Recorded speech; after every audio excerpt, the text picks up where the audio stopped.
Hi friends, মোৰ অন্য এটি ভিডিঅ'লৈ আপোনালোকক স্বাগতম জনাইছো। আজি আপোনালোকক কষ্টিক সোডাৰে বাচন ধোৱা সাবন কেনেকৈ বনাব পাৰে তাকে সহজতে দেখুৱাব বিচাৰিছো। আপোনালোকে ভিডিঅ'টো স্কিপ নকৰাকৈ সম্পূৰ্ণকৈ চাব। আগতে আপোনালোকক বাচন ধোৱা সাবন বনোৱাৰ ভিডিঅ' দিছিলো, যদিও আপোনালোকক কষ্টিক সোডাৰে বনাই দেখুৱা নাছিলো। সব বেচেৰেহে বনাই দেখুৱাইছিলো। আচলতে বাচন ধোৱা সাবন কষ্টিক সোডাৰে বনাই, সেইকাৰণে আজি মই আপোনালোকলৈ কষ্টিক সোডাৰে বনোৱা বাচন ধোৱা সাবনৰ এটি চমু আভাস দিব বিচাৰিছো। আপোনালোকে ভিডিঅ'টো স্কিপ নকৰাকৈ সম্পূৰ্ণকৈ চাব। মই 4টা টেঙা লৈছো, মানে টেঙাকেইটা পকায়ে লোৱা গ'ল কাৰণ কেঁচা টেঙা মই পোৱা নাই। মোৰ তাত এইকেইটাই আছিল টেঙা, সেইকাৰণে এই 4টা টেঙা লৈছো। মই এয়া সৰু সৰু কৰি কাটি ললো। নেমু টেঙাখিনি কাটি ললো সৰু সৰু কৰি। এই টেঙাখিনি এতিয়া কুকাৰত 2টা চিটি মাৰিব দিম। কুকাৰত পানীত পেলাই দিম। কুকাৰত দি দিছো।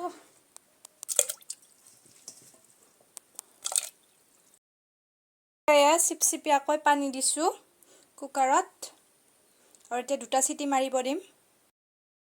এইখিনিয়া হুইচেল মাৰাৰ পিছত এনেকুৱা হৈছে, ঠাণ্ডা হ'ব দিলো। এটা গোন্ধ ওলাই, সেই গোন্ধটো মই ভাল নাপাওঁ, আপোনালোকে ভাল পাবও পাৰে।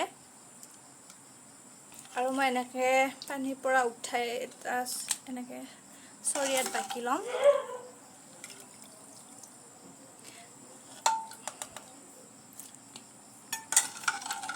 যেহেতু মই বাচন ধোৱা সাবন বনাম, সেইকাৰণে এইখিনি মই অলপ পানীটো ৰ'ব দিয়া নাই।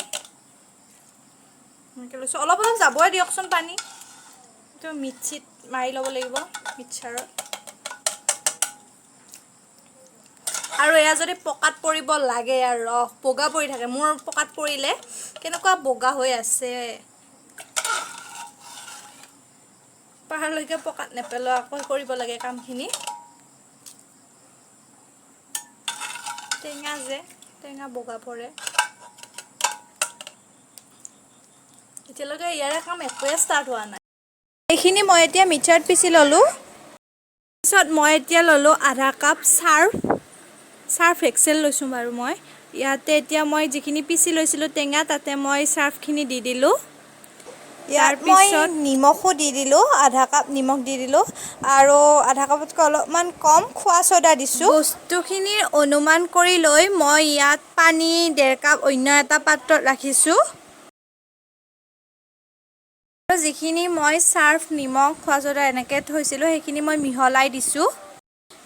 তাৰপিছত যিটো পাত্ৰত মই পানী 1.5 কাপ ৰাখিছিলোঁ, তাত মই 1 কাপ কষ্টিক সোডা দিম।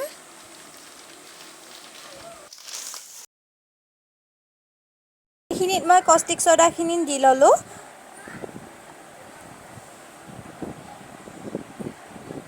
আৰু মই এতিয়া এডাল লাঠিৰে মই লৰাই দিম, কাৰণ কষ্টিক সোডাখিনি হাতেৰে চুব নোৱাৰি। আপোনালোকে ভুলতো হাতেৰে নুচুব, হাতত গ্লভছ বা পলিথিন পিন্ধি ল'ব, নহ'লে আপোনাৰ হাত জ্বলি যোৱাৰ সম্ভাৱনা বহুত বেছি।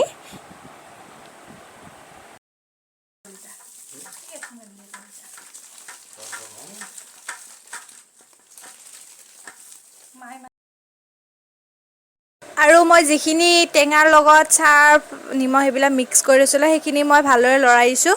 আপোনালোকে প্ৰায় 10-15 মিনিটতকৈ বেছিয়ে পাৰিলে লৰাব, কাৰণ যিমানে আপোনালোকে লৰাব পাৰে সিমানে ভাল হ'ব। আৰু মই ইয়াতে এতিয়া কষ্টিক সোডাখিনি ঢালি দিছোঁ।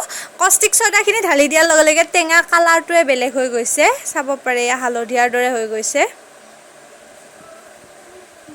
আৰু কষ্টিক সোডাখিনি ঢালাৰ পিছতো আপোনালোকে কিন্তু যিমান পাৰে সিমান লৰাব। আপোনালোকে লৰাই থাকিব, তেতিয়াহে বস্তুটো টান হ'ব। আপোনালোকে যিমানে লৰাব পাৰে সিমানেহে টান হ'ব। আৰু চাব পাৰে মোৰ ভিডিঅ'টো সেইখিনি ব্লাৰ হ'ল, আপোনালোকে ভুল নুবুজিব। আৰু মোৰ অলপমান বেছি পনীয়া যেন দেখা পায়, মই তাতে আটা দিলোঁ।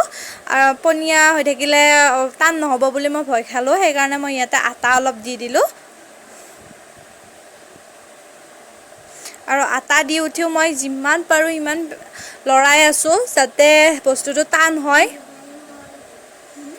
আপোনালোকেও যিমান পাৰে সিমান লৰাব।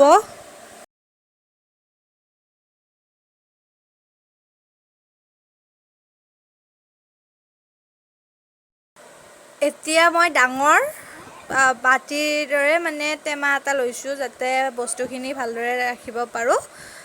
এতিয়া মই এইখিনি সমান কৰি দিছোঁ সেইটোত ভৰাই উঠি, আৰু মই দুবাৰমান থেকেচি দিম যাতে বস্তুটো সমান হৈ যায়।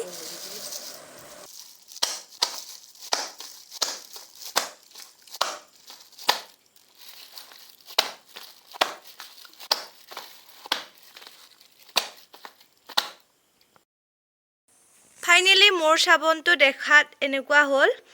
এয়া মানে ফিনিচিংটো দেখাত বহুত ভাল নহ'লেও হৈছে বাৰু, তথাপিও দেখাত ভাল হোৱা নাই, পুৰা প্লেনটো দেখা হোৱা নাই। এয়া টান হৈছে। আৰু আজি যদি মোৰ এই ভিডিঅ'টো আপোনালোকৰ ভাল লাগিছে, লাইক কৰিব, কমেণ্ট কৰিব আৰু যিমান পাৰে শ্বেয়াৰ কৰিব। মোৰ চেনেলটোত যদি আপোনালোক নতুনকৈ আহিছে, মোৰ চেনেলটো ছাবস্ক্ৰাইব কৰি ল'ব। আৰু আপোনালোকেও এনেকৈ যদি চাবোন বনাব বিচাৰে এনেকৈ বনাব পাৰে। আজিলৈ এৰিছোঁ, ধন্যবাদ।